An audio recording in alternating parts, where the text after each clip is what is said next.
महाराष्ट्राची तळपती धारदार तलवार हिमालयाला भारी पडते, सह्याद्रीची धार नावतयांचे शरद पवार, शरद पवार, शरद पवार. आस्ते कदम, आस्ते कदम, आस्ते कदम. महाराज गणपती भूपती प्रजापती सुवर्ण रत्न श्रेपते अष्टावधान जागृत अष्टप्रधान वेष्टित न्यायालंकार मंडित राजनीती धुरंधर प्रौढ प्रताप पुरंदर क्षत्रिय कुलावतंस सिंहासनाधीश्वर महाराजाधिराज योगीराज श्रीमंत छत्रपति शिवाजी महाराज की, छत्रपति शिवाजी महाराज के. नमो पार्वती पते. हर हर हर हर. जय भवानी, जय भवानी.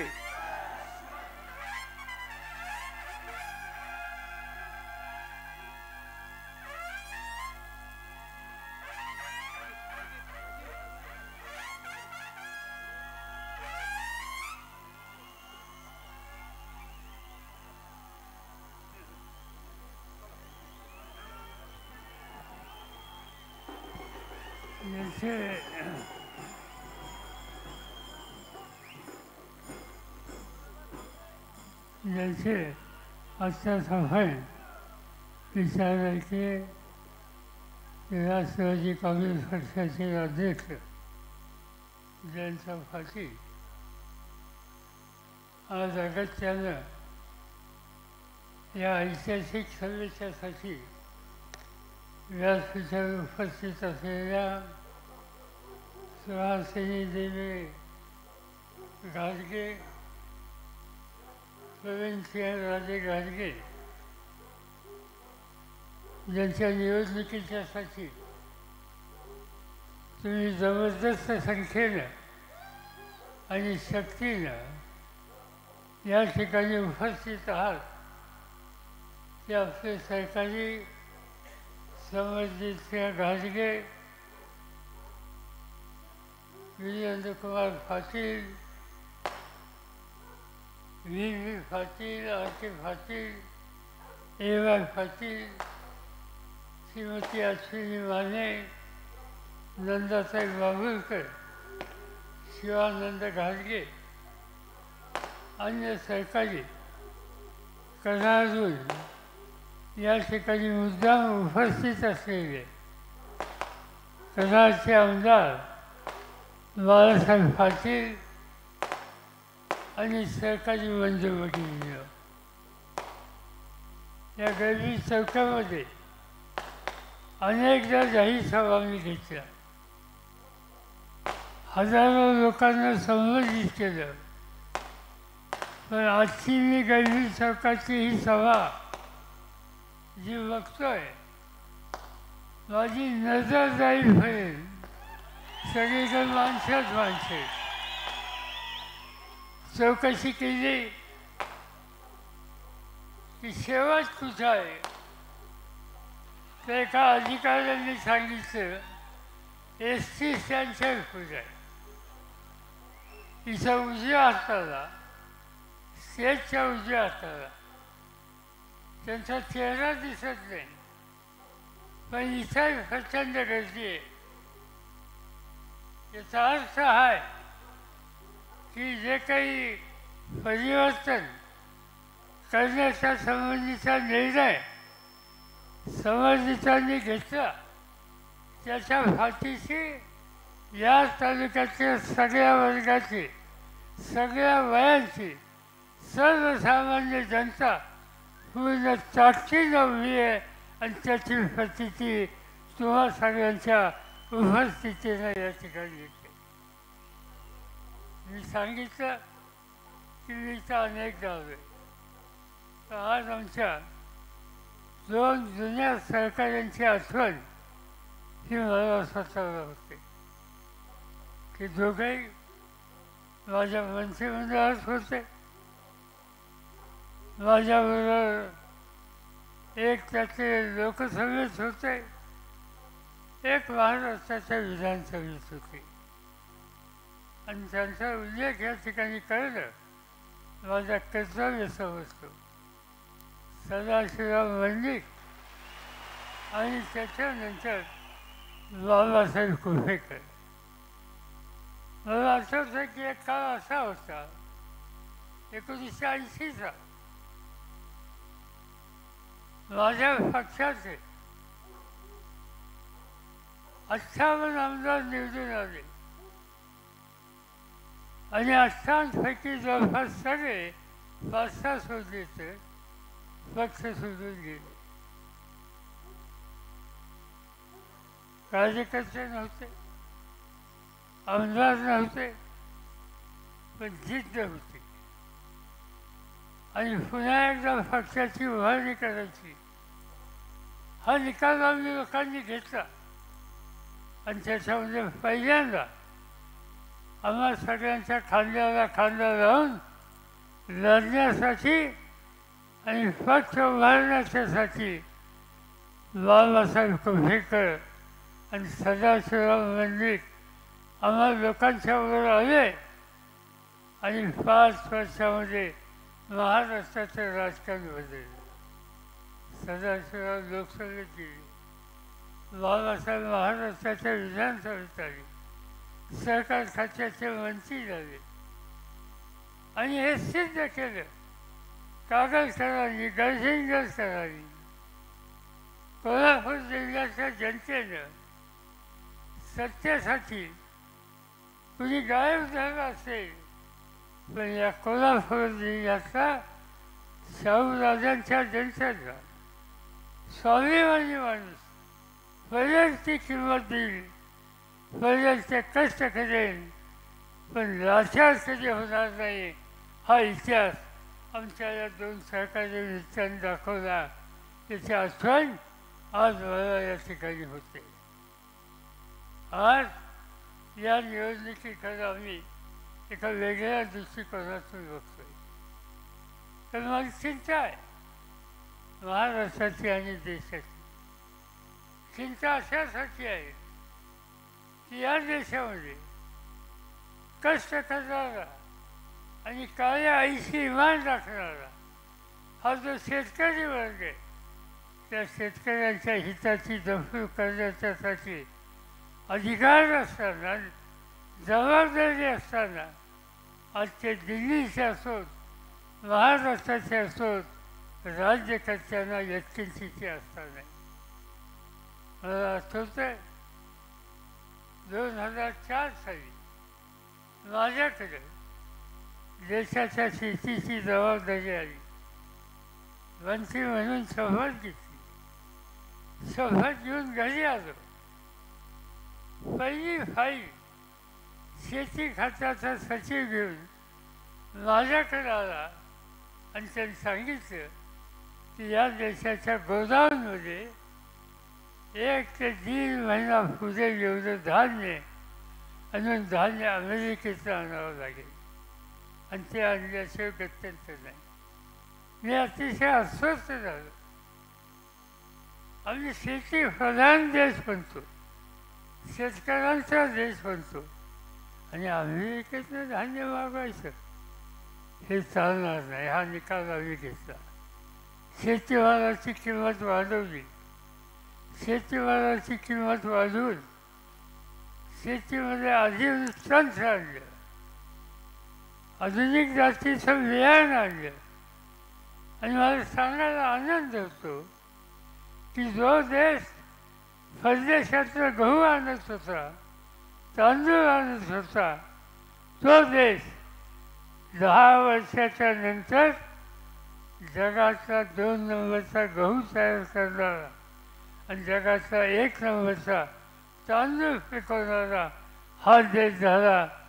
याचं कारण या देशाच्या कष्टकरी शेतकऱ्यांनी कष्ट केले, आम्ही लोकांना त्या कष्टाची किंमत दिली आणि त्यामुळं हे चित्र देशाचं बदललं. 2 दिवसाच्या पूर्वी केंद्र सरकारने निकाल घेतला. विदेशातनं गहू आणायचा. काय चाललंय हे? जो देश जगाच्या 18 देशांना गहू देत होता, अन्नधान्य देत होता, राज्य बदललं. मोदी साहेबांचं राज्य आलं. शेती आणि शेतकऱ्याच्या संबंधित व्यक्तींची आस्था नाही आणि त्याचा परिणाम आज या देशाचा शेतकरी हळूहळू संकटात जायला लागला आहे आणि आम्हाला परदेशाचं धान्य आणून जगायची वेळ या ठिकाणी येते.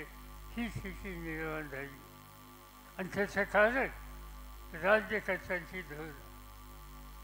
जगामध्ये 10 वर्षाच्या पूर्वी 2 नंबरचं साखरेचं उत्पन्न भारतामध्ये होतं आणि 1 नंबरचं उत्पन्न उत्तर प्रदेशच्या नंतर महाराष्ट्रामध्ये होतं आणि त्या महाराष्ट्रामध्ये 1 नंबरचं उत्पादन साखरेचं हा कोल्हापूर जिल्हा करत होता आणि त्याच्यामध्ये उत्तम कारखानदारी होती.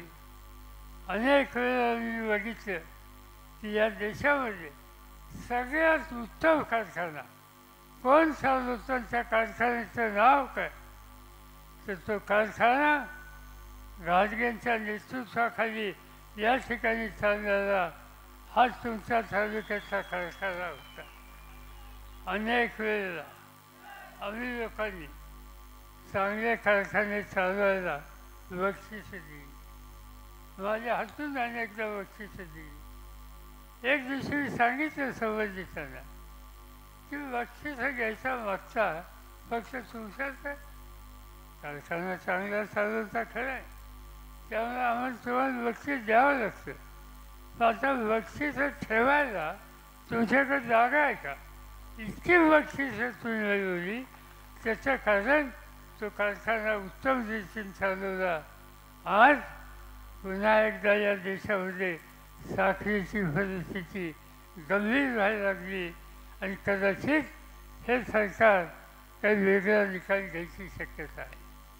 इथं तुम्ही ऊस पिकवला, साखर तयार केली, आम्हाला ही साखर जगात पाठवायची होती, त्या निर्यातीला आजच्या सरकारने बंदी आली.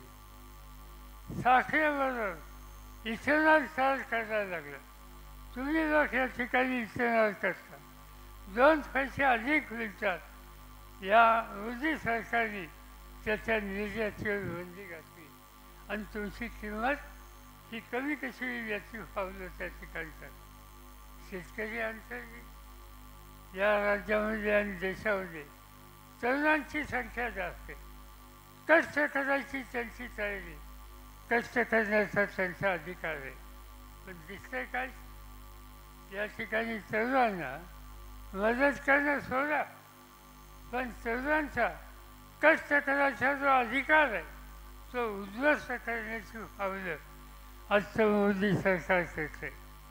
तुम्ही कदाचित ऐकलं असेल, 10 दिवसाच्या पूर्वी पुण्याला हजारो तरुण उपोषणाला बसले, संघर्षाला बसले आणि मागणं काय त्यांचं होतं?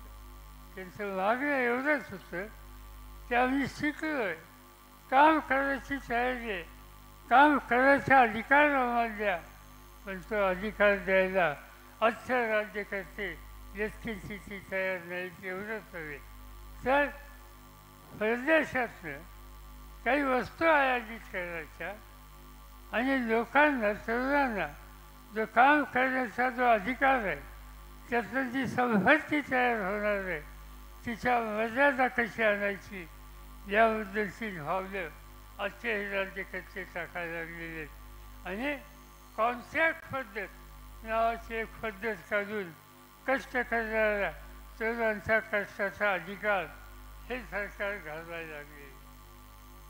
आपल्या देशामध्ये महिलांची प्रतिष्ठा ठेवतो.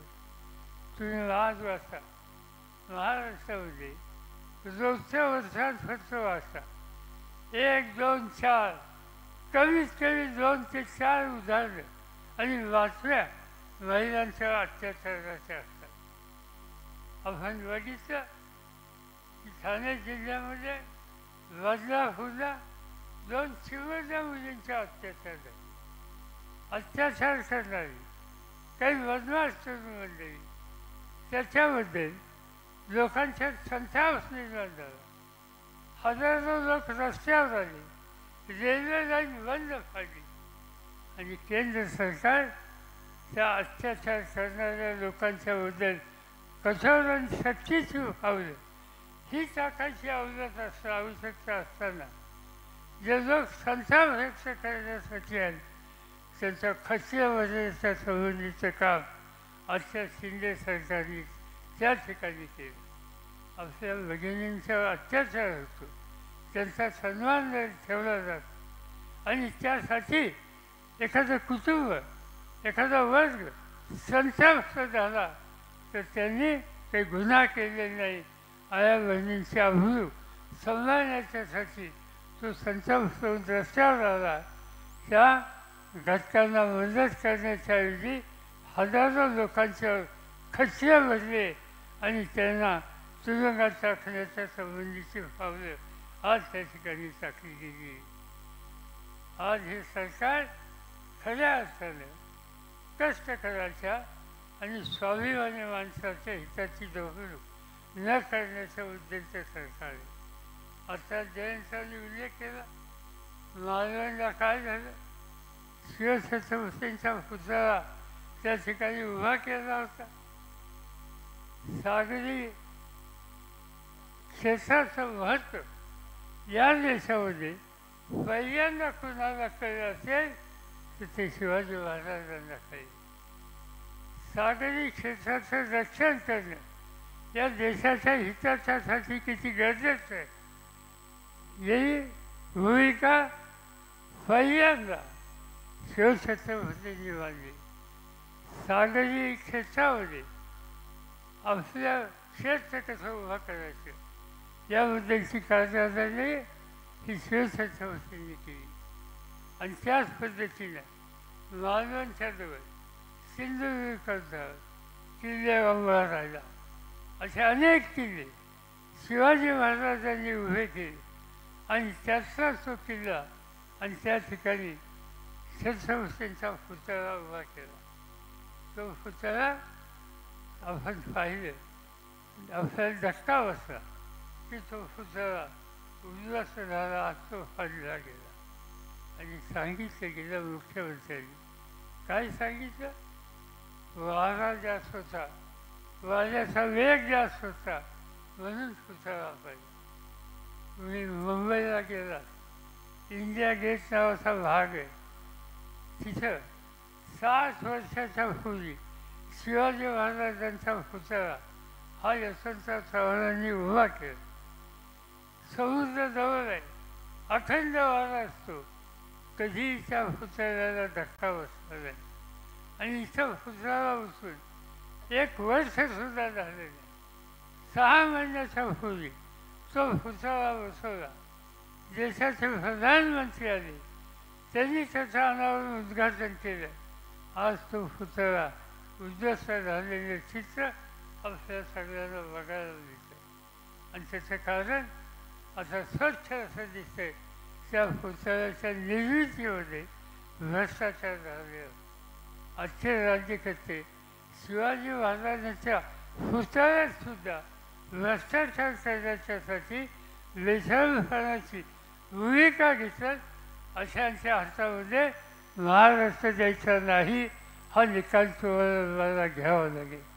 आणि तो निकाल घ्यायचा असेल तर स्वच्छ, चारित्र्य संपन्न आणि लोकांच्या हिताची जपणूक करणारी नेतृत्वाची फळी ही महाराष्ट्रामध्ये निर्माण करणं हा कार्यक्रम आम्ही हातामध्ये घेतलेला आहे. आणि त्या कार्यक्रमाच्या पूर्ततेसाठी मला अतिशय आनंद आहे. संबंधितांनी निर्णय घेतला आणि राष्ट्रवादीमध्ये तुम्हा सगळ्यांच्या उपस्थितीमध्ये याचा निकाल घेऊन आज त्याच्यामध्ये ते सहभागी झालेले. पक्षाचा अध्यक्ष म्हणून त्यांचं आणि त्यांच्या सगळ्या सहकाऱ्यांचं अंतःकरणापासून मी स्वागत करतो आणि तुम्हा सगळ्यांना शब्द देतो, तुमच्या सगळ्यांच्या पाठिंब्यावर त्यांना महाराष्ट्राच्या विधानसभेमध्ये मोठ्या मतांची पाठवा. आणि मी तुम्हाला सांगतो की महाराष्ट्राच्या विधानसभेमध्ये ते गेल्याच्या नंतर ते नुसते आमदार राहणार नाहीत, त्यांना हवं ते काम करण्याच्या उद्देशी संधीही देणार आहे. आणि हा विचार माझ्या मनामध्ये बऱ्याच दिवसापासून आहे. दुर्दैव असं आहे की या तालुक्यातून एका व्यक्तीला आम्ही लोकांनी प्रोत्साहित केलं. तुम्ही लोकांनी शब्दाची किंमत दिली, त्यांना सत्ता दिली, सगळं काही दिलं. पण प्रसंग येतो, संकट येतात, त्यावेळेला संकटाला साथ द्यायची ही जबाबदारी असताना साथ सोडून वरच्याच्या मागं आमचे काही जुने सहकारी केले, ठीक आहे, त्यांना त्यांची जागा दाखवायचं काम उद्याच्या या काळामध्ये आपण केल्याशिवाय राहणार नाही. काय माणसं ही आहे. मला दिसतं 7 महिन्याच्या पूर्वी केंद्र सरकारमधल्या ईडी आणि बाकीच्या लोकांनी त्यांच्यावर काही चौकशा सुरू केल्या.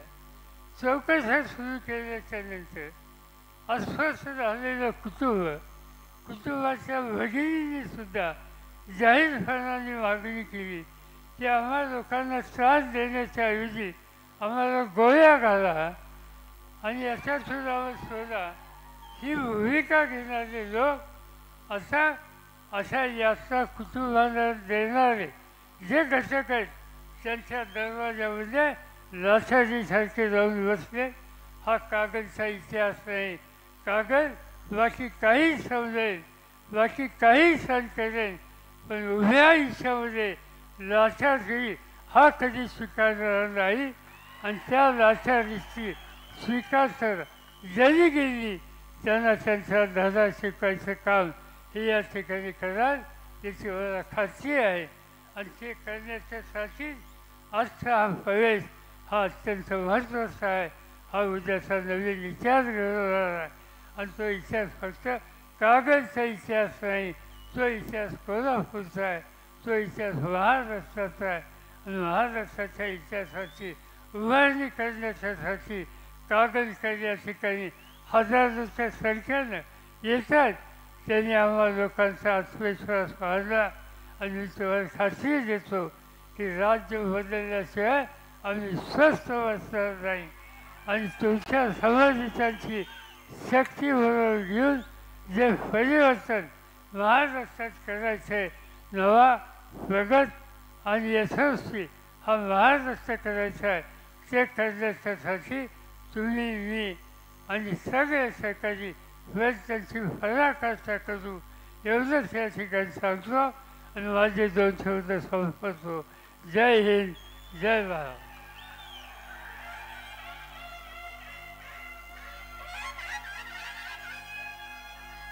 प्रतीक राहुल घाडगे या विद्यार्थ्यानं पवार साहेबांचं